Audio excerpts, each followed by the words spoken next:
Okay, it looks like it might actually be working now. I'm so sorry about this, guys. We just had a lot of issues here with the new version of uh, YouTube stuff. And I'm just going to refresh this on my laptop and see if we're working. And then if we are, yay, I can see we're live now.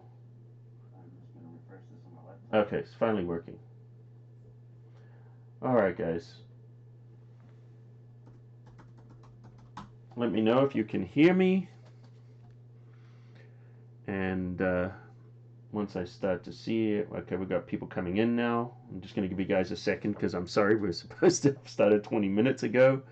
And we had some issues there. Hi, Jesse. All right, looks like things are starting to work now. So that's great. I see people coming in. I apologize for those of you who've been waiting a while. Just software glitches and stuff like that, trying to get all this working right. There's some new updates there inside of YouTube, and I guess the new YouTube Studio was crashing my software. But looks like I have everything sorted out. Alright, so who we got there? We got Capture Project 1, Jesse Gibson. You can hear me, that's great. Just let me know where you guys are from. And looks like there's more people coming in now. I'm just going to give it a couple of seconds to get everybody in here because, there was a lot more people before and we're trying to get in and couldn't get this stream to work. And of course, this will be recorded. So if you're watching the recording right now, just, you can fast forward to when you see this splash screen change. And this is when we're going to actually jump in and start doing, some of the tutorials and lessons. So I've got a little bit of stuff for you guys today. Hey, how's it going? Here we go. Everyone's coming in now. Hey, from New Mexico, Yard. Mike from Buffalo, New York. Luke from Belgium. Joe from Arizona. San Clemente, all right, just down the road there. And hey, how's it going, Andrew Kavanagh? By the way, Andrew Kavanagh is a great Facebook group, Photoshop and Lightroom. Don't forget to check that out if you guys want some good community there. Doc from Texas, Susan. Hey, Susan, how are you? Jesse from Virginia. Hussein from Maldives. From Bonnie, Scotland, Glasgow, Scotland. Nicholas, how are you?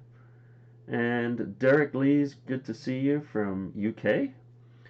And in Toronto, of course, it's the center of the universe. Yep, videos coming soon.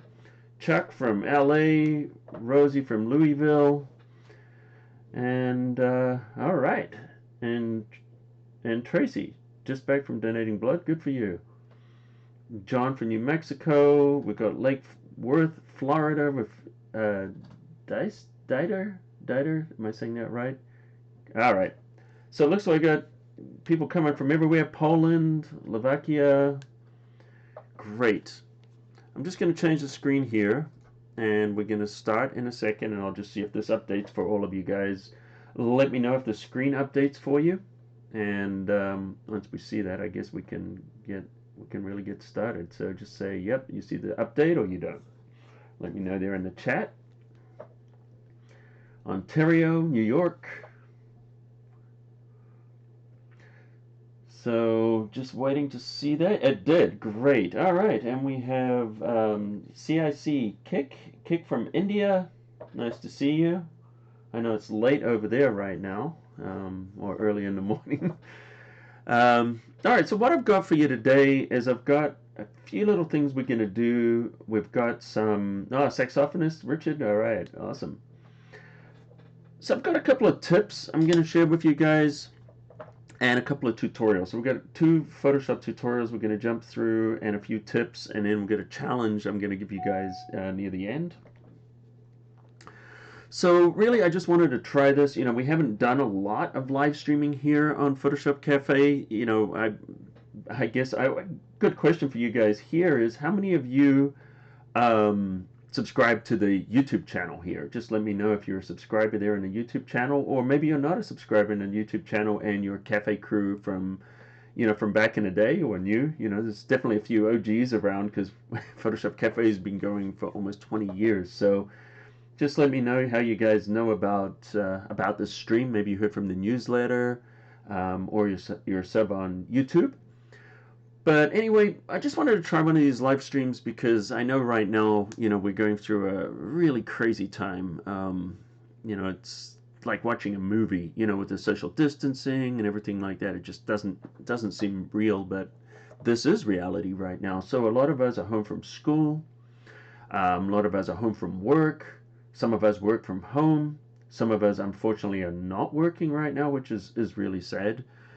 So, it's a tough time, but I just thought maybe if we did a live stream, it's what I could do. Is like, what can I do? Maybe we can, kind of come together a little bit as a community. So I thought the live stream is good because we get this chat here, so you guys can chat to each other. And, we can just kind of come together. So depending on how this goes, if this is something you guys enjoy, maybe we can do a regularly scheduled thing through this, through this crisis. Otherwise, let's just see, so drop that in the comments. And of course, once this goes live on the YouTube page, the what do you call it? The replay goes. Drop some comments and stuff in there too, and let me know, if this is something you want to do on a regular basis, and also if what's a good time, what's a convenient time. I tried to pick a time that would kind of work for most people in the world. I know I couldn't possibly get every time zone here, but trying to do my best. For some people, I apologize. It's a late night or an early morning, but I just wanted us to kind of come together, and so here we are. And I see some of you are YouTube subscribers, some of you are subs to the newsletter, and you love it. Thank you, James. Kind words there. And I will encourage you guys, if you are newsletter subscriber, you haven't been here before, subscribe to our YouTube channel, because I do at least one tutorial a week, and I plan on doing more of that while we're going through this corona virus time. I'm going to give you guys some more content just to give you something to do. I mean, I know some of you are probably super busy, but some people have a little bit of time. All right, so why don't we start? I'm just going to show you, if you can see my cursor on the screen here. Sometimes when you're working, with certain tools, like, the brush tool, for example, I'm just going to do these tips, and we're going to jump in and do a tutorial here. I'm going to show you how to create a beam of light on here and light this guy with the sax. But, sometimes you're painting with a brush or something like that. You can go into the preferences and turn on a precise cursor. What the precise cursor does is it enables you to get this little crosshair. And this enables you to get very, very specific pinpoint accuracy while you're working with some of the tools. Because sometimes this brush cursor, this shows the size of the brush, or, it also works with the clone stamp and different things like that. So rather than having to go into the preferences and do it, if you put on the caps lock key, you're going to get this little crosshair, and that's called the precise cursor, and this enables you to get very, very accurate with your work, and then just hit the caps lock again to turn that off. So that's how you can kind of toggle between there. Now, there's a lot of different preferences and stuff inside of Photoshop. I've actually just finished a series on YouTube of tips, and I've got 50 tips there. So if you've got time later on, just check it out. It's at PhotoshopCAFE, and look at those different tips also on PhotoshopCAFE.com. And there's just a lot of things. You'll notice I work with a very minimal workspace. And the reason for that is most of the things I can do just using keyboard shortcuts and different things like that. So I like to keep my workspace relatively uncluttered. All right, so what we're going to do right now is we're going to jump in here, and we're going to light this guy. We're going to create a beam of light, and we're going to illuminate the sax player. So the first thing that I want to do here is I want to kind of make it look, even though it's a night scene, let's make it more of a night scene. So what we're going to do in the layers here, we're just going to go down and grab an adjustment layer. And that's this little yin-yang looking thing, and here's all the adjustments. Now, there's been a lot of talk about LUTs. Maybe you guys have heard of them, maybe you've used them. I've got more coming on that soon, as well as LUTs I'm going to get for you guys. But Photoshop comes with a whole bunch of LUTs. In fact, it has for a long time, before LUTs were even a thing. So if you go down here, and it's called color lookup. So LUTs are actually lookup tables, and a color lookup creates a lookup table, which is essentially, it's a little bit like a preset, but it's on steroids. So let's click the color LUT, and notice now we've got a LUT lookup. It's an adjustment layer. Nothing's changed because we haven't applied our LUT to it yet. Now let's have a look at the ones that come with Photoshop. So if you go down here, you'll see there's different types. we're going to do the 3D LUT. Now, this is where you could click to find a LUT, or in the menu, these are the ones that come with Photoshop. And if we go down here, you're going to see one of them here. Let's go down and make sure everything is showing. Moonlight. So if we turn on Moonlight, we're going to immediately get this nighttime looking scene. So this is also how you could do day for night kind of effect. Okay, so what we want to do though is we want to create that beam of light, and we want to illuminate our saxophonist here, our musician. Now the way to do that is, if you look at any adjustment layer, it comes with a mask. So of course this mask is set to white by default, which means that the mask is not doing anything. If we turn areas of that mask black, then what it's going to do is it's going to hide that adjustment layer. So why don't we hit the D key to reset the foreground background colors, and you can see here on the left. If we hit the X key, now black is going to be our foreground color. Let's go up to our brush, make sure we've selected a brush, and then we're just going to grab a nice soft edge brush here, soft round brush. Now if we go here, make sure our blend mode is set to normal, opacity 100. These of course are the default settings, but if they do change, then it's not going to work or look the way you expect. Now if I paint with this, what it does is it paints away the adjustment layer wherever I paint. And of course, as you can imagine, this is what we're going to do to create our light. And this is something I really love doing. So let's go ahead and do that now. And then what we're going to do is we're going to boost it a little bit in the next step. I'll show you how to reuse a mask.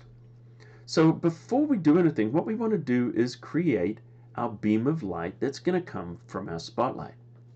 So why don't we go down here and we're going to grab our polygon lasso tool. And why don't we just zoom out? I'm just going to option scroll on my mouse, and I'm going to think of my light point is going to be where my cursor is right now. So I'm going to click, and this is going to be my light source, where the spotlight is coming from. And I'm going to go here, and of course, you know, it could be a street light, it could be all kinds of things. So we're going to go down, we're going to just click, and the polygon lasso tool works kind of like gum stuck to the bottom of your shoe. When you click again, it's going to stop. So to add a new point, we're just going to click, let's click down here, and then let's go back up, and of course you'll see the little circle. When I click, that completes it. In fact, let me just turn that one off. I'm just going to redo this because I want something that's going to be just a little bit more obvious, even though that's probably a little more realistic. Let's go down here and do here, just so you can kind of see the effect a little bit better. All right, great. So what we want to do now is we want to paint with black inside of here in order to create this light. Now we don't just want to have a solid beam, because as you know, light has fall off, meaning that it gets less intense the further away it gets from the light source. So we're going to choose black as our foreground color. We're going to choose a gradient. We're not going to use our black to white though, because we don't want white in there. We just want to go here and we're going to use our black to transparent. And now if I click and drag, notice how I can create this beam of light that slowly starts to fall off. Hit Control D to turn off the effect, and you can see there. It's a little bit subtle right now. Let me increase this in size so you can see. Now for it to be more realistic, we want to kind of soften the edges. So we're going to choose our mask, and now we're going to blur our mask. I'm not going to use the feather on the mask because we're going to do some more painting in a second, and I don't want to soften that as well. So choose Filter, Blur, and now we're going to apply a Gaussian blur. Now, if you guys have any questions, please drop those into the questions, into the chat pod, because I'm going to look at that in a second. So what we're doing here is I'm just creating a nice soft edge here on our beam, and click OK. Now we can make this look more intense, and we will in a little bit, but this so far is a good start. And if someone was asking, is there any layers? Yes, we just created the adjustment layer right here. And so if you look at this before and after, you can see where we're kind of going with this. All right. Now what I want to do, you guys are saying you can't see the palettes? Oh, that's not good. Okay, let me see why not. You know what I'll do is I'll just shrink my Photoshop down so you guys can. For some reason it's just showing a portion of the screen. My apologies. Let's do this. And I'm just going to shrink this down so it can fit. There we go.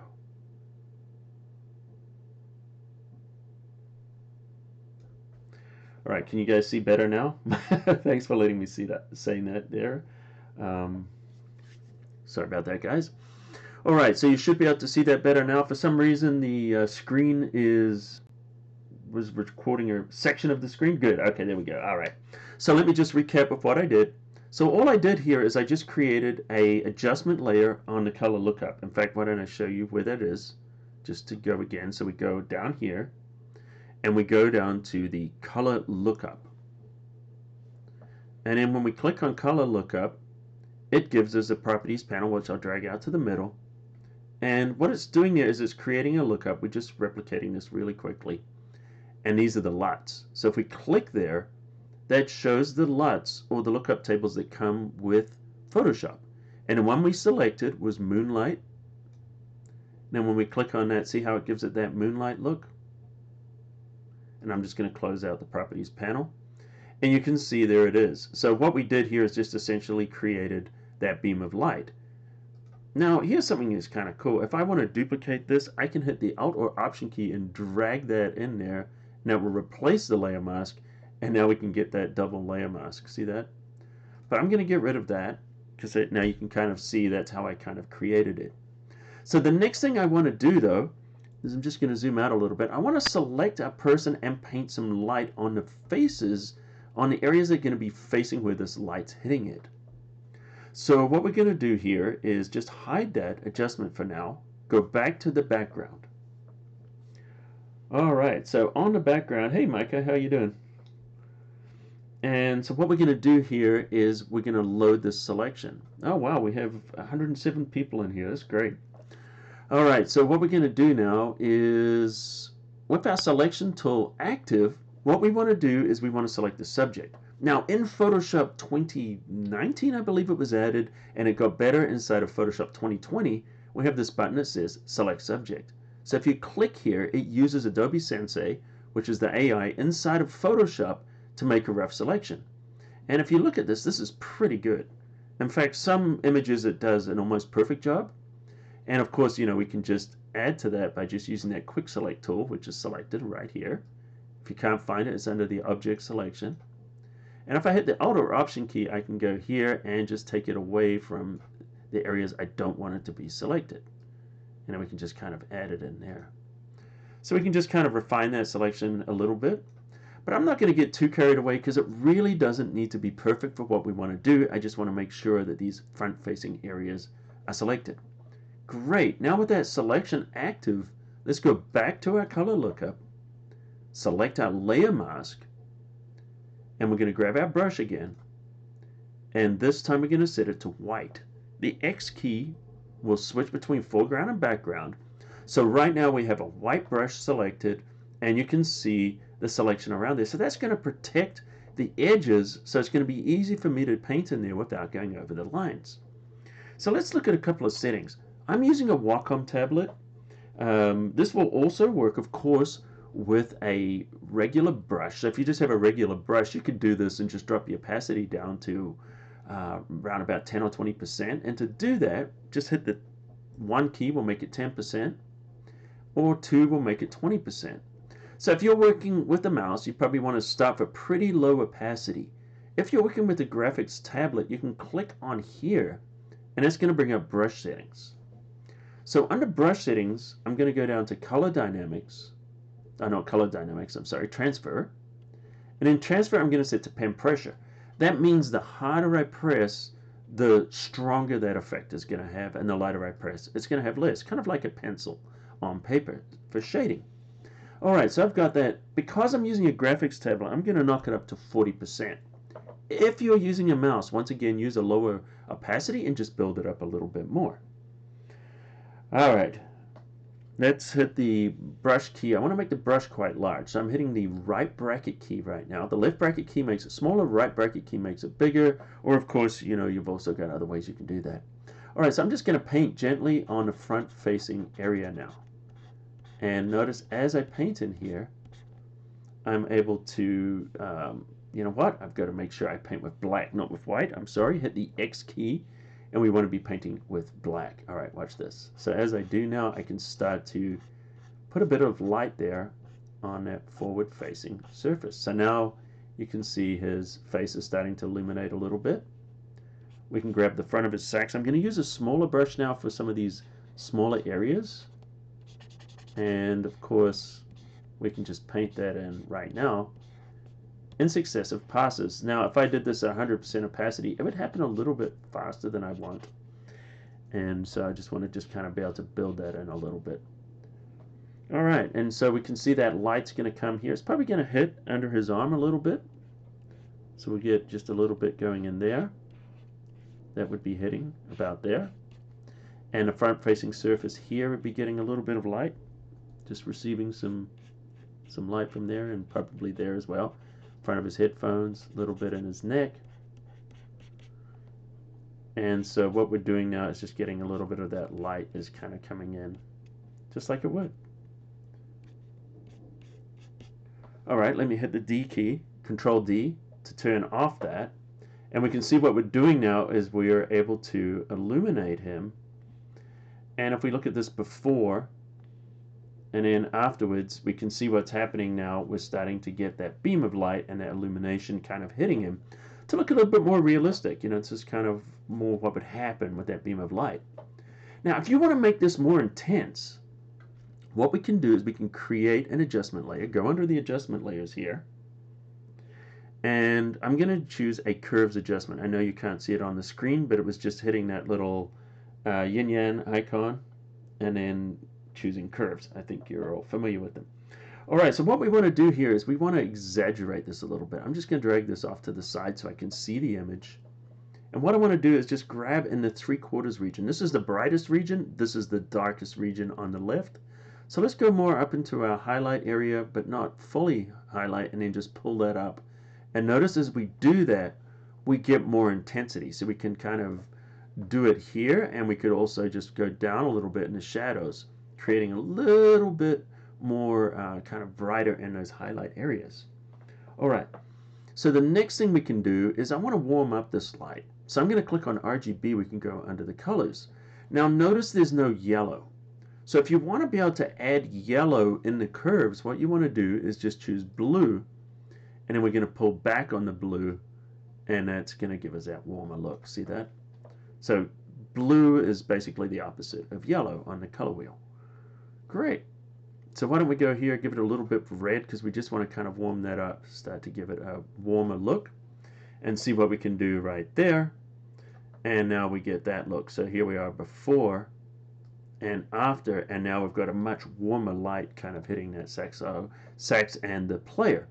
Now, if you wanted to go more intense, this is probably going to work nicely, but if you want to go more intense than what we have, you could go as far as taking this layer mask we have here and then just kind of copy that over.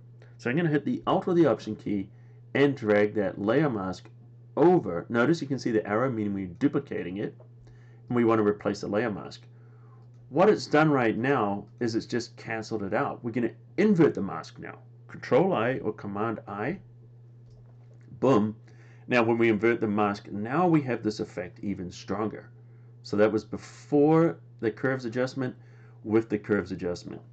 And if you want something, you know, just kind of somewhere in between, just take the opacity and you could kind of just dial it in.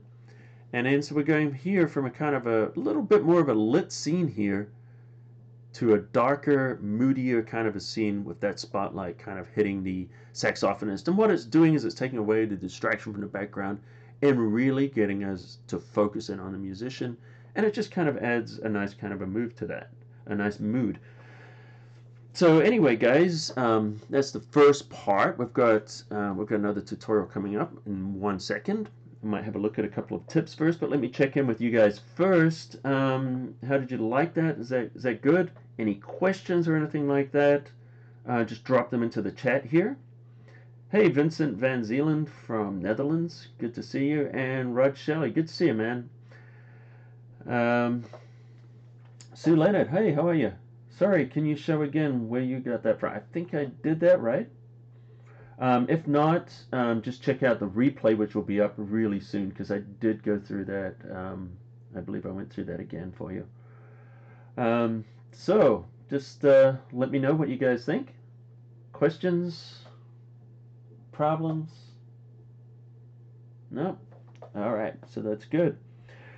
Alright, so here's a question for you right now, though. How many of you right now are kind of in lockdown? Because I know some of us are free to move around right now, and some of us are not. So, how are you guys handling it? You guys doing okay? I know for some people that are freelancers and people that are used to working from home, it's probably not that different right now. But for some other people who are maybe more extroverted and used to going out more, maybe it's a little bit tough.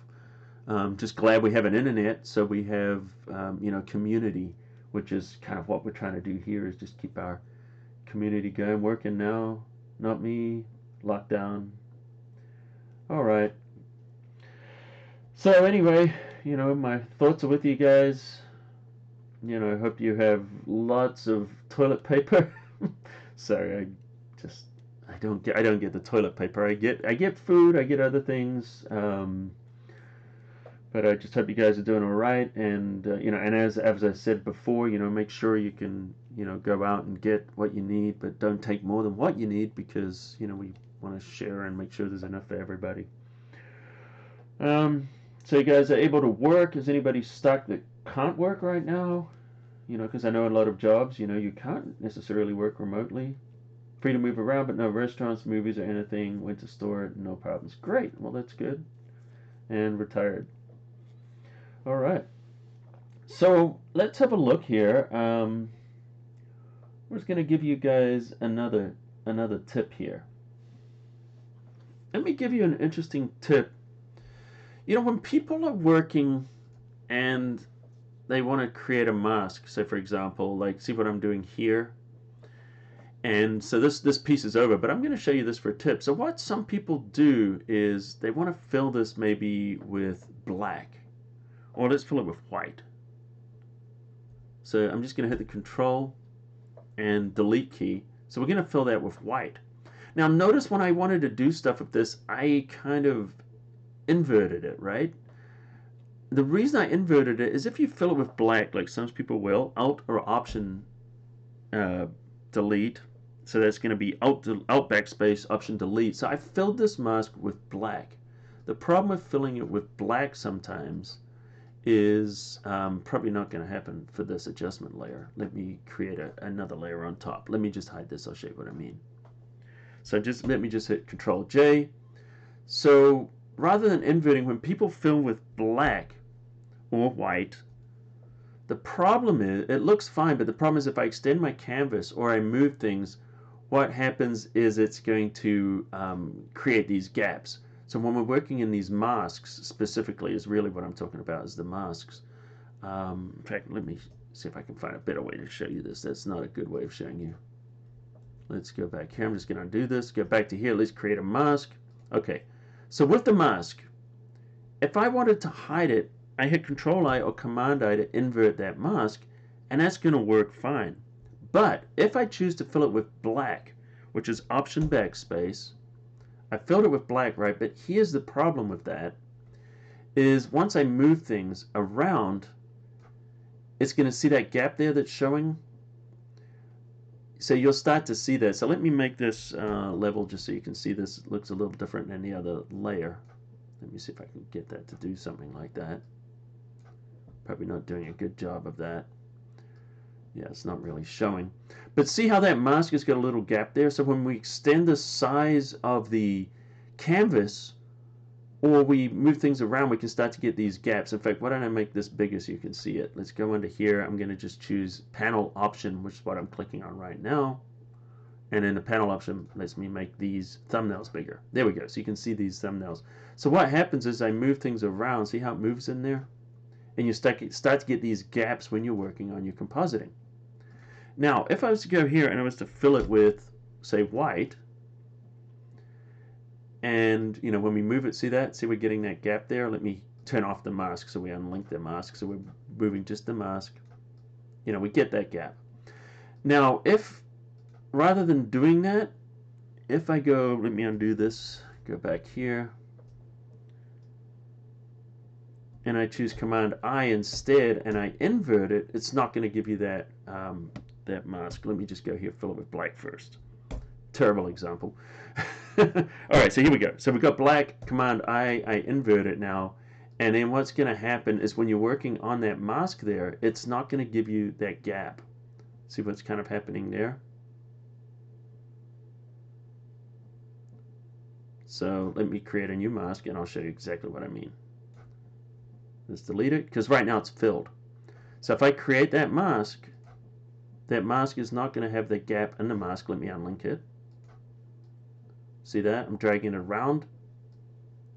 If I invert this, Command I, and I move it around, it's not putting that little gap around there. Whereas if I was to fill it with white, rather than inverting it, let me unlink it, you get that edge. See what I mean? So when you resize the image or anything like that, if you fill your mask with black or white, you're going to get that edge. But if you just create the mask and invert it by Command I, then it's going to infinitely be black or white. So you're not going to get those edges when you rescale it. All right, so let's move on to a tutorial here. Let's just load up something here. So what we're going to do here is we're going to look at a couple of different things. We're going to look at how to create an action, and also we're going to look at how to do dodging and burning. And while we're at it, we'll probably look at some high pass sharpening as well. So we can go through a few different techniques working on this image. All right, so the first thing we want to do is I'm going to open up my Actions panel. So I'm going to go under Window, and under Window, I'm going to choose Actions. And you'll see it right here. Now, I don't know if you guys use Actions much, but Actions are really great for doing repetitive tasks. So things that you would do over and over again, instead of doing them over and over again, we can create them once in Actions and we can just reuse it, save a whole ton of time. All right, so why don't we do it? The first thing you want to do is either select a group or work within a group. So here's the PhotoshopCAFE group. I've already created a dodge and burn. We'll just create a new one here. So once you've got that group selected, you can create your action. Click the little plus button here, and that's where we start a new action. I'll call it DB for dodge and burn, and now we hit record. Now you see this little red light is on. That means we're now recording the action.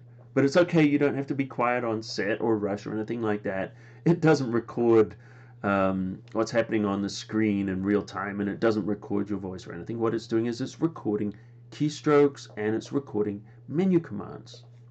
So what we want to do is set up dodging and burning. So the first thing that we want to do is create a new layer. Now I want to create a new layer with options, so I'm going to go down to the new layer icon, and I'm going to hold down the Alt or the Option key and click, and now it creates a new layer with options. So I'm going to call it Dodge, and we'll put underneath here Light, so we know that we're working with light right now.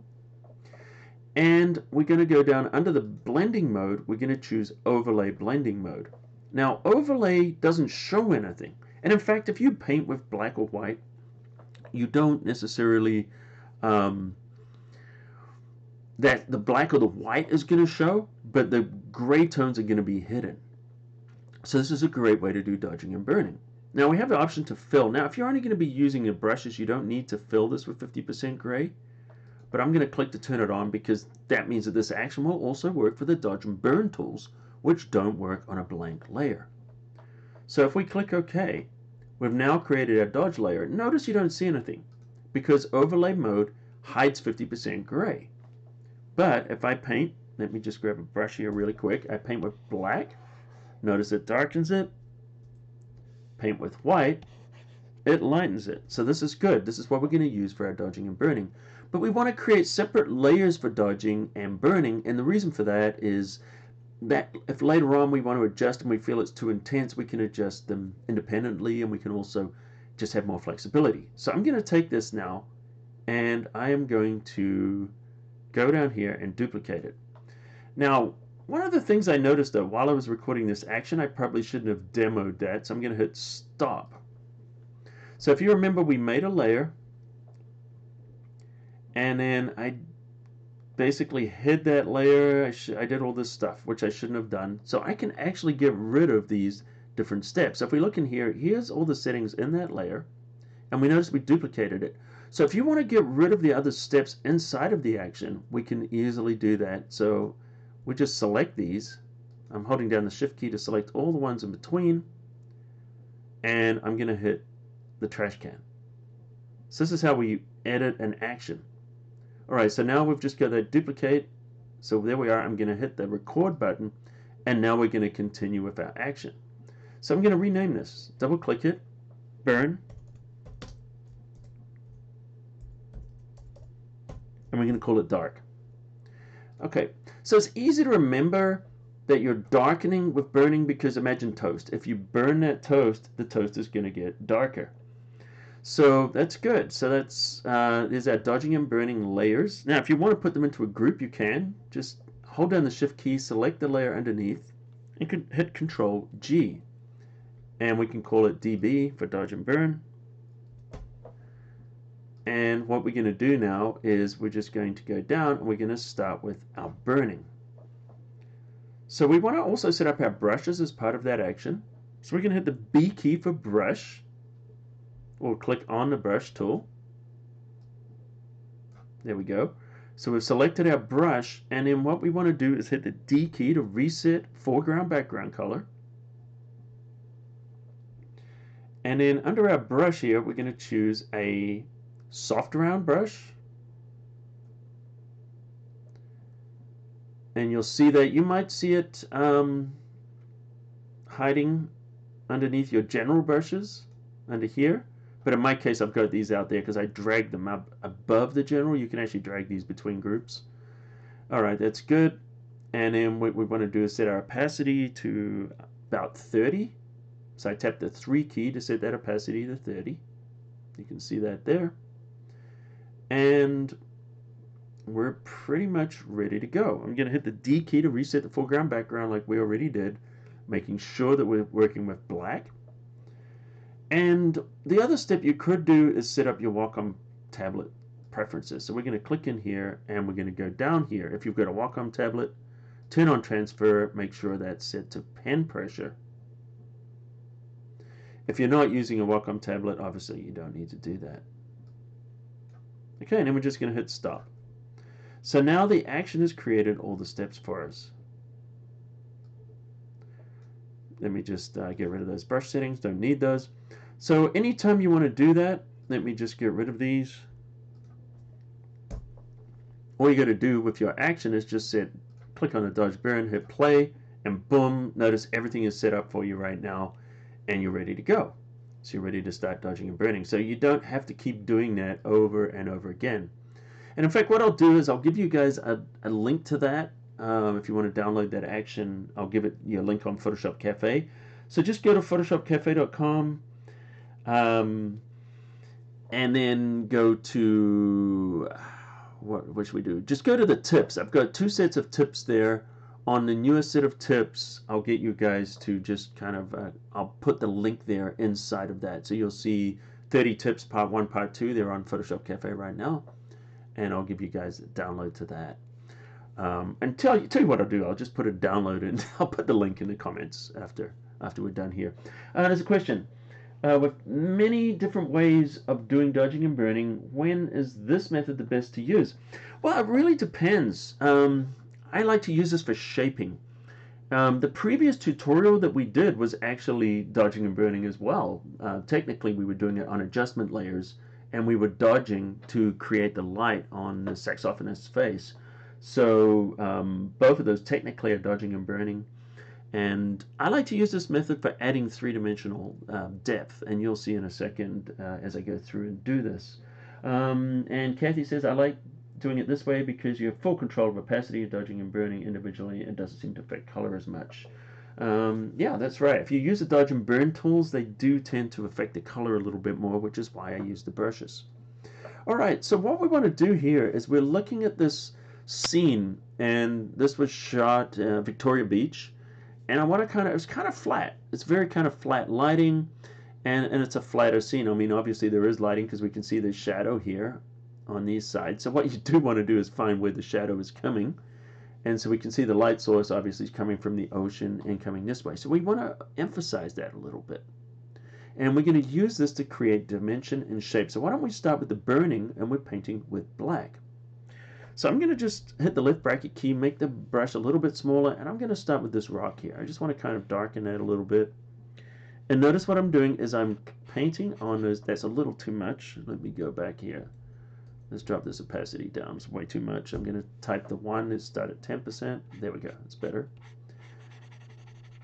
If you can see a little bit goes a long way. So I'm just going to paint in some shadow. One of the other things I like to do sometimes when I'm doing this is to go up here and make this really, really large. And let me just zoom out. And what I'm going to do is I'm just going to go around the edges just of that brush.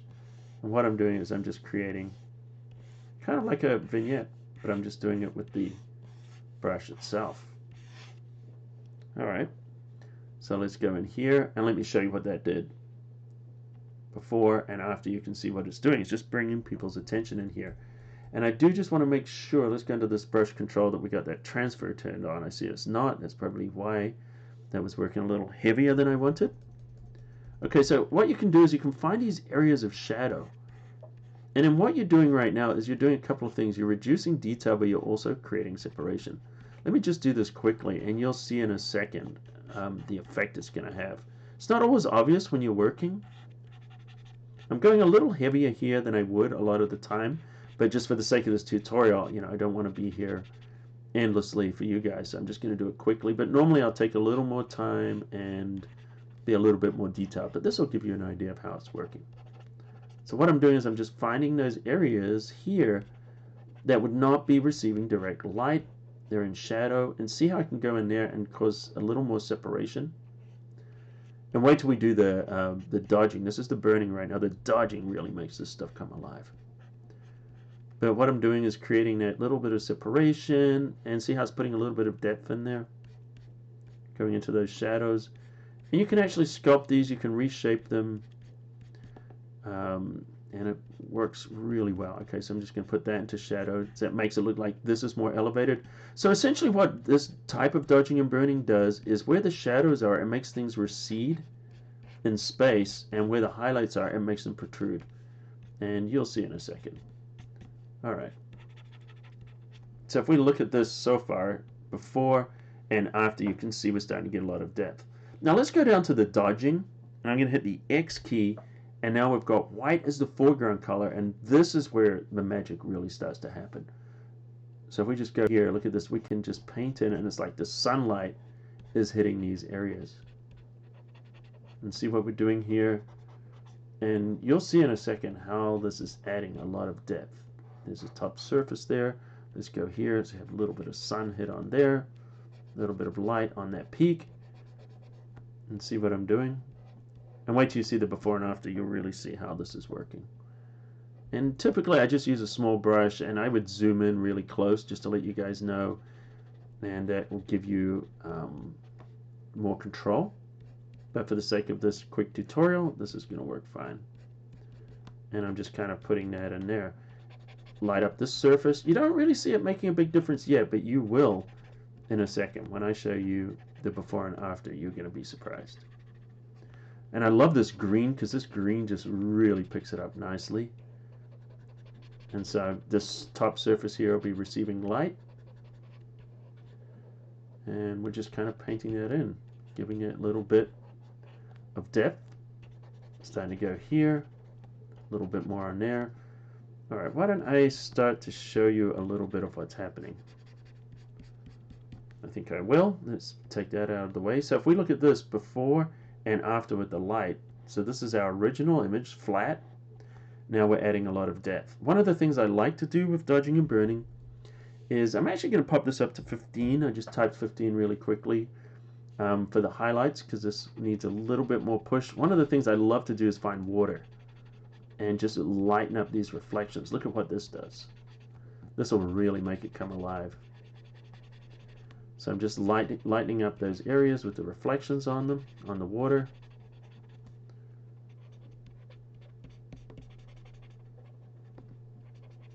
and it just makes it look pretty cool. I'm not going to do the ocean. I'm just going to do these pools, these rock pools. And look at that, before and after. You can see how it's really starting to come alive. Let's put a little bit more in the front of this rock. Start to put a little bit of a, see what we're doing? We're adding a little bit of sculpting on it. Give it a little bit more depth. And let's go over here. Let's light up the front of these.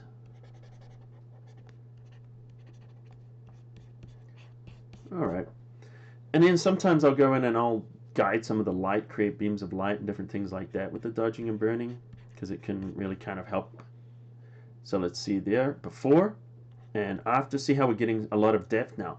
Now here's a nice thing about working independently on the shadows and highlights. If you feel like, man, I just went too far with those highlights, I can just roll them all the way back. And when I work with these tools, a lot of the time I do like to take it to 0 and then slowly increase. That way my eye's calibrating to the unaffected version. If I start at 100 and slowly wind it back, your eye is seeing the affected version and you tend to be a little more heavy-handed. Whereas now that I'm used to seeing this without the light, and I grab the opacity and just kind of sneak it in a little bit, I can say, you know what, there we are, 48%, which is about half of what I painted. I think that looks good. Let's do the same thing with the shadow. Take the shadows all the way down. Let your eye calibrate. Just look away for a second, look back at the image, and then just slowly start to dial it in. And we see, so now we're at 66%, and you can see there, actually I could just turn off the whole dodge and burn group.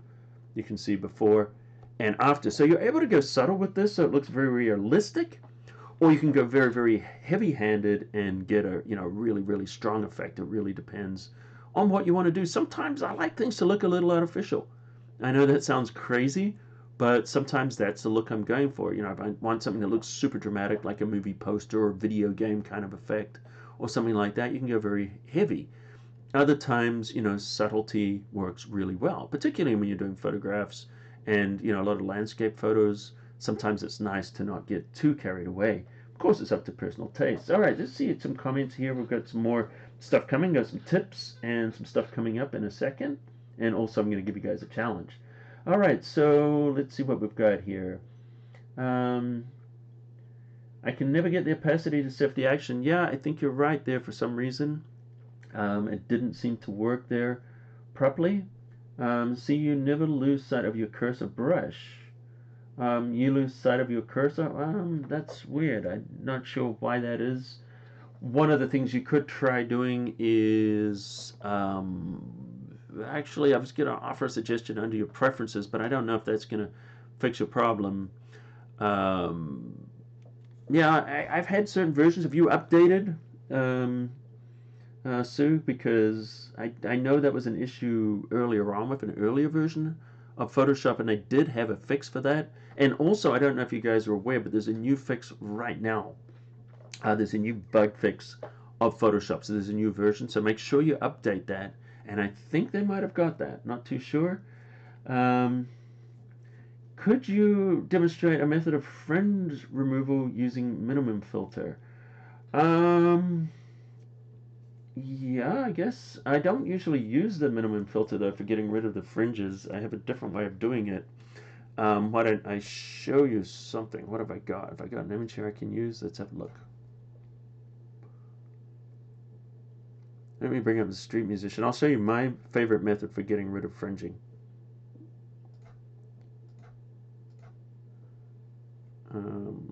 Okay, let's just get this. Looks like I've got same screen updating issues going on here. Okay, let's try this. Open. And we'll grab this. Alright, that looks good. I'm just going to quit, restart Photoshop. So funny, as we're talking about bugs, I have one happen. Of course, I'm live streaming at the same time, so I'm sure that's got something to do with it, because that can affect the screen refresh. Let's go here and click open. Alright, so we've got this. So I'm going to show you my favorite way of working with fringing. So why don't we just make a selection. So I'm just going to grab my quick select tool and choose select subject. All right, normally I go into select a mask and I clean it up, but just for the sake of showing you guys what I'm doing, I'm just going to hit Control J, copy that to a new layer, and why don't we just fill the background with black and see if we've got a fringe there, or fill it with white. Okay, there we go. We got some fringing. Obviously, it's a terrible selection, but I think this will help you just kind of, I just want to show you how I get rid of my fringing. This is my favorite way. Obviously, I'll make a better selection in this, but we've got some fringing here. I'm just going to show you how I would reduce it. So what I like to do, and usually I create an action out of this too, is I load the selection.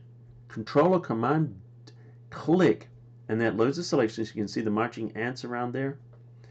And then what I do is, notice right now we've selected just him. So what we want to do is select everything but him. So Command Shift I, or you can go under Select Inverse. I'll show you where that is. Select Inverse there. So now we've selected everything except for our person. And now we know we've got an edge. Actually, I've got a couple of ways of getting rid of these fringes. Why don't we start with this one? So what I need to do is I need to expand this to fit the fringe. So I'm going to choose Select, and this is where everything to do with selections are. And how do we modify a selection? Under Modify, and we want to expand it. Why don't we expand it by 1 pixel? Click OK. Notice you can see here now it's expanded in there, but I don't want to use that yet. What I'm going to do now is I'm going to soften that. So I'm going to choose to Select Feather. Select Modify Feather by 1 pixel. Okay, so technically you can't really feather a pixel. So technically, you know, a pixel, you can't use half a pixel. But for some reason this works. So all I need to do here is I just need to create a adjustment layer here, and then a layer mask, and I can just mask it away. So if I just click here on the layer mask, there's our fringe. You can see that fringe is there.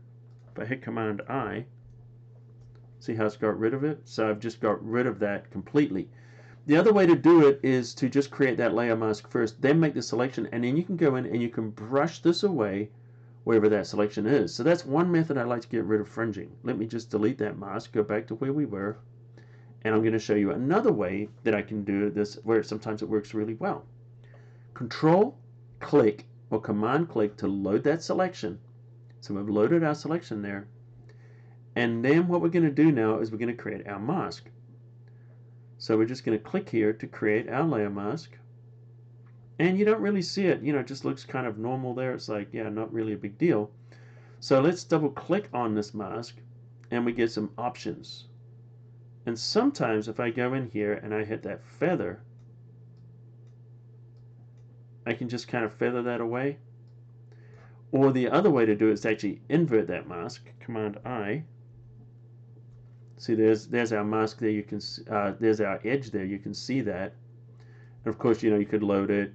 You could paint it away. You could do all these kind of different things that way as well. Let me hit Command I to go. Control D. Turn off that selection. Command I. And you get that. So, you can also load that selection. You can contract it. You can feather it. You can do different things like that. And this is just kind of ways of smoothing out the edges and getting rid of the fringing. All right. Would be nice to share with others. Okay. Replacing skies behind trees or foliage. Yeah, I actually have a tutorial on that on PhotoshopCAFE. And David, I'll tell you what I'll do is I will create a tutorial because I don't have, the images and stuff set up for that right now. I would create a tutorial on using the minimum filter for getting rid of fringes, and I'll post that on the YouTube channel within the next week. How does that sound? All right. So let's see what else I was going to do here. I had some more. Oh, yes, I had a nice tip I was going to show you guys. So check this out. So I'm just going to open an image here, which is a raw file.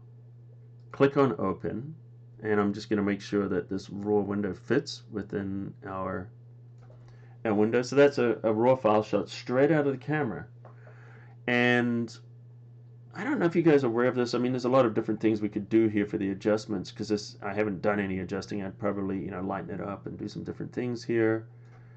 Let's cover our highlights a little bit, open up our shadows, hit our whites, blacks, give it some contrast. This was actually a cheap cinema lens that I was using on my camera for doing stills. And I just like the look I get. It's like a Russian rockin' lens. So it's not the best lens at all, but it just creates a kind of a cool effect.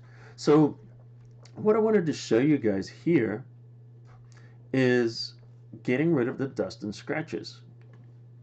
Now, you're probably aware that we have this tool inside of Camera Raw. This is our spot healing brush, our spot removal brush. Okay, so this is what I really wanted to show you, is this option here is visualize spots. If we turn this on and increase it, we can look and we can see, you know, all our spots and different issues there inside of the image, the areas that need to be fixed. So there's a spot right there. Let's turn that visualize spots off and let's zoom in on that area. And if I hit the space bar, I can go down and notice there's a little bit of dust right there. So, you know, we can kind of do that. And this is a visual way to kind of help us find these little things in there. And that's definitely going to save us a bit of time. All right, so let's talk about other things here, though. I do want to look at a challenge I have for you guys. So I made this quick composite last night. Let me open it up right now. I finished it this morning and just posted it. Maybe you guys saw it. Just waiting for that to load up.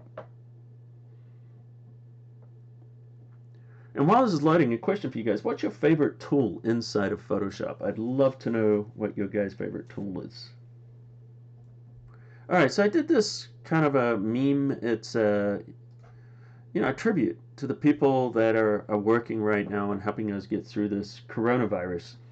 Now, you know, I've got some emergency workers in the background, and yes, police and firemen or firefighters are definitely very important, but I wanted to focus on the people that often get forgotten, who are, you know, our healthcare workers, our package delivery people, you know, people that are working in our supermarkets, teachers, cooks, you know, people working in the factories, keeping, you know, in warehouses, getting fresh food and supplies for us. These people are out there every day right now.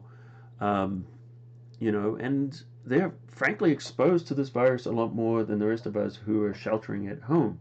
So I just wanted to create just a tribute, you know, just to kind of pay tribute to the people that sometimes we forget, or the people that don't really get the recognition. Like, you know, these are the people that don't get a lot of recognition. Uber drivers, people like that.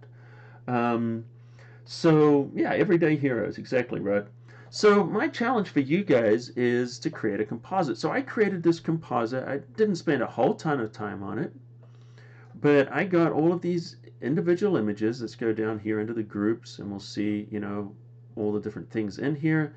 So all the individual people. So let me just hit the Alt or Option key, turn on that eye there, and let's see if I can turn these on. Hide the top layers. Hang on, I've got a lot of layers going on here. Here we go. And hide all this. Let's get down to them. What else have I got going on here? Let's hide that. Let's hide all this.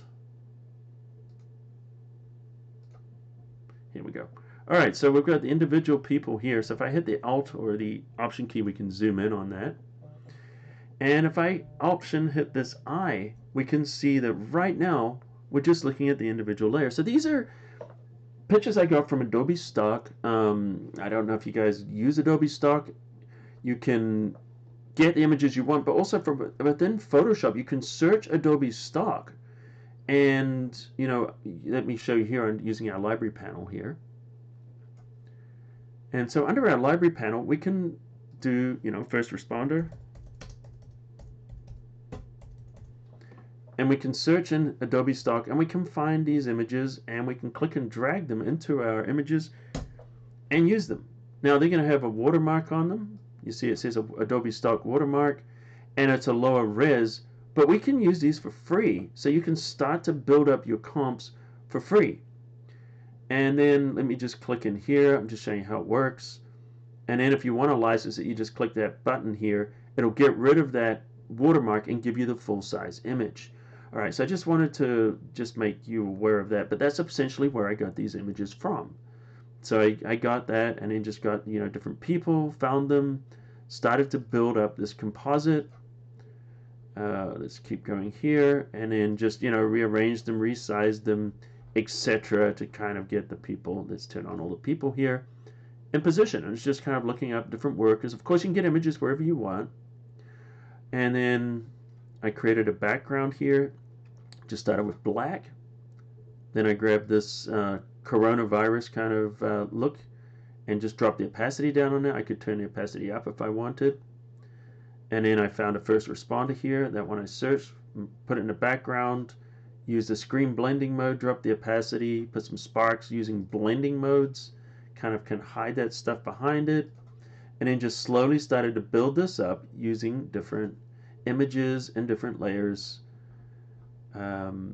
And then I put a little glow around them. Maybe it's a little strong, maybe you should probably drop that down a little bit. Let's go here. Yeah, way too strong. So I probably would have used a lower blur if I'd taken a little bit more time. Then put color, and then what I'm doing is using blending mode, soft light blending mode here, and a linear dodge, just kind of giving an overlay kind of a look. Then what I did is I put them all into one layer, took them into Camera Raw. And so how did I put them in one layer? Let me show you. I just selected these, everything visible, go to the top, hold Shift Command Option, all the 3 modifier keys, and then hit the E key. And then it created a composite layer on top. So you can see that there's that layer, it has everything on it. Then I just went into Camera Raw, filter Camera Raw, gave it some adjustments, ended up looking like that, and then added some type. So I want to challenge you guys to do something like this. It doesn't have to be anything like mine. It could be whatever you want, but just something positive for these times that we're living in right now. Because I think, as artists, we can bring some light into the world. We can bring some beauty into the world and some encouragement. So I want to encourage you guys to do something like that. Post it on social media, and then just tag it as PhotoshopCAFE. Good night, Lana. Sleep well. Thank you for joining us. Yeah, and then just do something like that and just use hashtag PhotoshopCAFE. Put it on Instagram, Twitter, Facebook, wherever you want. If you're part of our Facebook group, go into our Facebook group and share it. And I'll put a link to, once this replay goes up, I'll put a link under the comments of where you guys can go in and grab that. So, I just really did this tutorial or this, live stream just to kind of, so we could come together and do some things. I apologize, a little glitchy at the beginning there. Let me know in the comments if you think this is something we should do more, if it's something worth doing regularly or not. Let me know, and then we will. And so I really wasn't trying to do, this to make any money or make any sales. It's not my purpose at all of doing this. So that's definitely not my purpose, but I felt like I should offer you guys a discount code, and I'll give you a discount code and that's it. I'm not going to push it or go on, but this is a discount code I created for you guys. LiveStream PSC1. Let me make that nice and big. Wow, that really is small there. Let me make that nice and big here. And this is going to give you 20% off any of the training at PhotoshopCAFE, the premium training, including my newest courses. So LiveStream PSC1, if that's something you're interested in. Once again, don't feel like I'm trying to sell you anything. Don't feel obligated, because you're not obligated to buy anything. That's not that's not the purpose of doing this. And you guys know me, I'm not gonna do these as a sales pitch or a sales method. So anyway, guys, thanks for coming along. I guess a couple more questions there. Is anyone, what version of Photoshop did you guys start on? And even more, I'm really curious, how long have you guys been part of the Cafe crew? I know some of you have been around since the beginning. Some of you have been around since we've been doing our YouTube, but some have been following the website, PhotoshopCafe.com, for 20 years. I'm curious how long you guys have been on there. Hey, David, Tracy, TR. Thanks, guys. I hope you enjoyed it. So anyway, guys, sleep well, and take care. I apologize, went a little bit longer. Maybe if we do more of these, I'll keep them a little shorter too. Maybe go down to like 30 minutes or something. But I'll let you guys just drop some comments in there if you've got any questions or anything like that. Feel free. But the main part of this presentation is now over. So don't feel obligated to hang around, and I'll be happy to answer a couple more questions if you guys drop them in there. Hey, Ashton. Photoshop 5.5 for Tracy. Try and get Pacific time right next time. I got that wrong, did I? I apologize.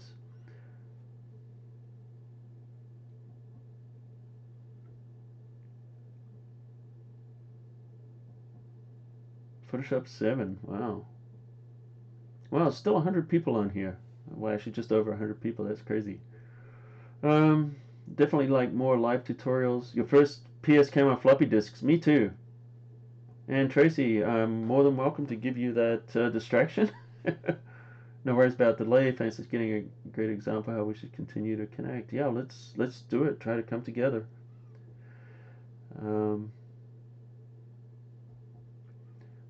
I am going to make sure, I figure out whatever bugs were causing us those crashes at the beginning there, and see if we can get the next stream a lot more efficient.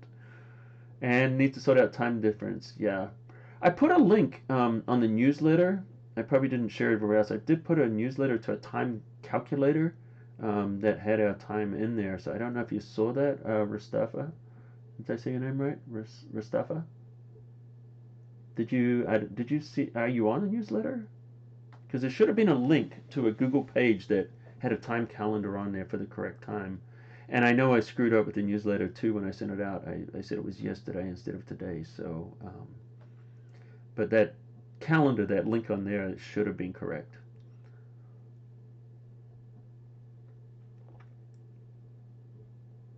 Oh yes, I enjoyed coming to Phoenix, John Barry, and hopefully I'll get to go back again and do another webinar or tour or whatever. Be great. It's okay. It's okay. You didn't see it. Your name is Russ. Okay, that's a lot easier. That's a lot easier to say. I apologize for butchering your name. So yeah. So if you guys are not in the newsletter, go to Photoshop Cafe, sign up on the newsletter, and then you'll know when I do one of these. I send out an email and let you guys know a day or two before. And also, if you guys are on the newsletter, you're not a subscriber on Photoshop Cafe, go to Photoshop Cafe here on YouTube and hit the subscribe button, turn on those notifications. And then you will also get a notification there on YouTube when I go live. And we should be good. No, I butchered my name. That's funny. All right. Well, thank you. Thank you, Barry. I appreciate that for the kind words. All right, everybody. Hey, thanks for watching. Take care of yourselves. Take care of each other. And until next time, I'll see you guys at the cafe.